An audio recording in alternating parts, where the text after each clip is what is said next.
Hello बच्चों, तो ये जेई एडवांस सीरीज का नेक्स्ट क्वेश्चन मैं आपके सामने लेकर के आ रहा हूँ। ठीक है, और ये क्वेश्चन बेटा है सॉल्यूशन चैप्टर से। पहले देखो क्वेश्चन मैं पढ़ता हूँ आपके, फिर सॉल्यूशन करते हैं कैसे इसको सॉल्व करना है, फिर मैं बताता हूँ आपको। देखिए क्वेश्चन में क्या लिखा है, at 48 degree Celsius vapour pressure of pure CST that means carbon disulphide is 850 torr. A solution of 2 gram sulfur in 100 gram carbon disulfide has a vapor pressure 844.9 torr. ठीक है, then atomicity of sulphur molecule. अब देखो question में क्या बोला जा रहा है, तो सबसे पहले क्वेश्चन भी क्या गिवन है क्या नहीं गिवन है, ये सारी चीज़ हमको पता होनी चाहिए। ठीक है, और क्वेश्चन में फाइंड आउट क्या करना है ये भी चीज़ हमको पता होनी चाहिए। तो क्वेश्चन में आपसे बोला जा रहा है एटोमिसिटी निकालनी है सल्फर की। सबसे पहले एटोमिसिटी तो पता होना चाहिए आपको। एटोमिसिटी का मतलब होता है कि number of atoms present in a molecule. किसी भी मॉलिक्यूल में जितने एटम होंगे उसी को हम लोग बोलेंगे एटोमिसिटी। अब इस क्वेश्चन को हम लोग रॉलेट्स लॉ से क्या है या फिर राउल्ट्स लॉ इसको भी बोला जाता है। राउल्ट्स लॉ से हम लोग क्या करते हैं, सॉल्व करने की कोशिश करते हैं। तो राउल्ट्स लॉ आप लोग जानते होंगे कि vapour pressure relative lowering of vapour pressure is equal to क्या होता है, मोल फ्रैक्शन ऑफ सॉल्यूट के इक्वल होता है। वो देखते हैं हम लोग। ठीक है, तो या फिर आपने पढ़ा होगा फॉर्मूला राउल्ट्स लॉ के अकॉर्डिंग क्या होता है, PU minus PS by PS equal to mole fraction.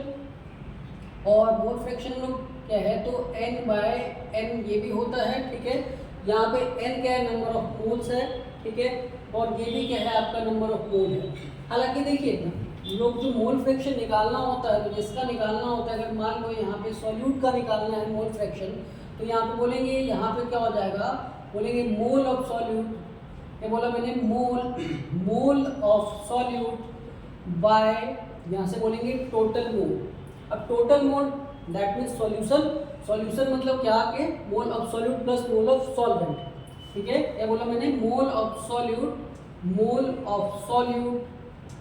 Plus mole of solvent. Clear है ये चीज़। तो ये हालांकि होता है मोल फ्रैक्शन। ठीक है, लेकिन हमको यहाँ पे ये मोल फ्रैक्शन अभी नहीं देखना। मैं सिर्फ आपको ये बता रहा हूँ आपको कि हमको ये क्वेश्चंस कैसे सॉल्व करना है और कैसे इसको देखना है। तो यहाँ पे देखिए, यहाँ पे अगर देखा जाए तो मोल फ्रैक्शन अगर निकालना हो तो क्या होता है, N by small n plus capital N, ये फॉर्मूला होता। लेकिन फॉर वेरी डाइल्यूट सॉल्यूशन के लिए क्या बोलते हैं हम लोग कि यहाँ पे हम लोग स्मॉल n को क्या करते हैं, इग्नोर करके चलते हैं या फिर नेग्लेक्ट करके चलते हैं। तो यहाँ पे हो जाएगा PO minus PS by PS equal to small n by capital N। अब देखिए इस केस में क्या होगा यहाँ पे, ठीक है, ये जो n होगा स्मॉल n अगर निकालना हो तो ये नंबर ऑफ मोल होता है, और number of mole equal to weight by molecular weight. ठीक है, क्या बोला मैंने कि वेट बाय मोलिकुलर वेट, या फिर आप इसको given weight by molecular wait भी बोल सकते हो। इसी तरह से कैपिटल N भी निकालना होगा तो क्या बोलेंगे हम लोग, ये भी नंबर ऑफ मोल है तो ये भी क्या हो जाएगा, given weight by molecular weight. ठीक, तो यहाँ पे मैंने किया आपका क्या, वेट बाय मोलिकुलर वेट, और इसका ये जो कैपिटल N है ये भी क्या होता है आपका, तो बोलेंगे हम लोग वेट बाय मोलिकुलर वेट। तो आप डिवाइड करोगे तो यहाँ पे क्या होगा, यहाँ से हो जाएगा वेट बाय वेट, इसको हम लोग सॉल्व करेंगे तो आएगा wait by molecular weight into m, ये ऊपर आएगा आपका, और W क्या हो जाएगा, नीचे। तो हमको ये निकालना है मास, ये मास आपको फाइंड आउट करना है। अब इस क्वेश्चन में देखिए वेट गिवन है हमको, क्वेश्चन में का वेट गिवन है, तो का वेट कितना है, यहाँ पे ये बोलेंगे हम लोग, ये गिवन है आपका सल्फर, ये 2 ग्राम 2 into molecular mass of carbon disulphide.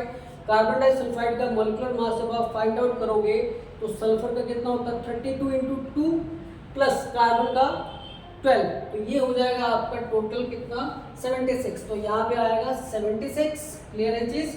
ठीक है, बाय m को हमको फाइंड आउट करना है, ये m। ठीक है, तो ये m मैं यहाँ डालता हूँ आपको। ठीक है, और दूसरी बात, ये जो वेट आ रहा है ये वेट आपको क्वेश्चन में गिवन है बेटा। ठीक है, ये वेट क्वेश्चन में आपको गिवन है कितना, 100 ग्राम इतना।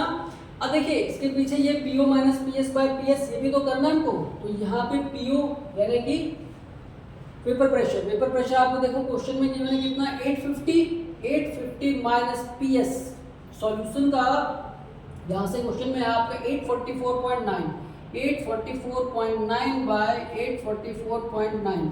क्या चीज़। अब जब हम लोग इसको सॉल्व करेंगे, इस इक्वेशन को आप सॉल्व करेंगे यहाँ से, यानी कि ये जो m मास निकालना है, जब मास निकालेंगे तो मास की वैल्यू आपकी आएगी, या मैं यहाँ पे कर रहा हूँ, आपको ध्यान दीजिएगा आप लोग।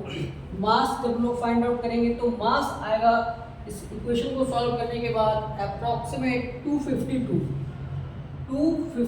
लेकिन मास इतने ही से क्या है, क्वेश्चन हमारा सॉल्व नहीं हुआ। अभी क्वेश्चन और भी आगे है। इसमें बोला जा रहा है क्वेश्चन में एटोमिसिटी फाइंड आउट करना है आपको। तो मैंने कहा एटोमिसिटी जो होगा मास बाय होगा मॉलिक्यूलर वेट यहाँ से, ठीक है। तो मास तो हमारे पास आया 252 और सल्फर का जो वेट होता है मॉलिक्यूलर वेट वो कितना होता है 32। तो जब आप इसको डिवाइड करेंगे तो ये आएगा कितना 8। तो आंसर ये फाइनल आया हमारे पास। इस सल्फर की एटोमिसिटी कितनी हो जाएगी मॉलिक्यूल में 8 हो जाएगी, यानी कि S सल्फर हमेशा S8 के फॉर्म में आपको प्रेजेंट रहेंगे, या फिर S8 के फॉर्म में आपको सल्फर मिलेंगे। या फिर मैं ये भी कह सकते, या फिर हम लोग ये भी कह सकते हैं कि सल्फर जो होगा S8 के फॉर्म में ये ऑक्टा एटॉमिक होते हैं सल्फर, और क्राउन शेपेड होते हैं, ठीक है। क्राउन शेपेड कहो आप, या फिर इन्वर्टेड क्या है और W शेपेड कह सकते हैं। इस तरह से ये शेप जो रहेगा इसका सल्फर का, ये इस फॉर्म में क्या है आपको दिखाई देगा। यानी कि यहाँ पे सल्फर, ये इस तरह से यहाँ पूरे 8 सल्फर के क्या है एटम्स प्रेजेंट होंगे। तो यही ऑक्टाएटॉमिक सल्फर होता है, या फिर बोलते हैं क्राउन शेपेड सल्फर होता है। ये क्वेश्चन आपका यहीं पे समाप्त होता है, खत्म होता है, ठीक है। और ध्यान से देखिए।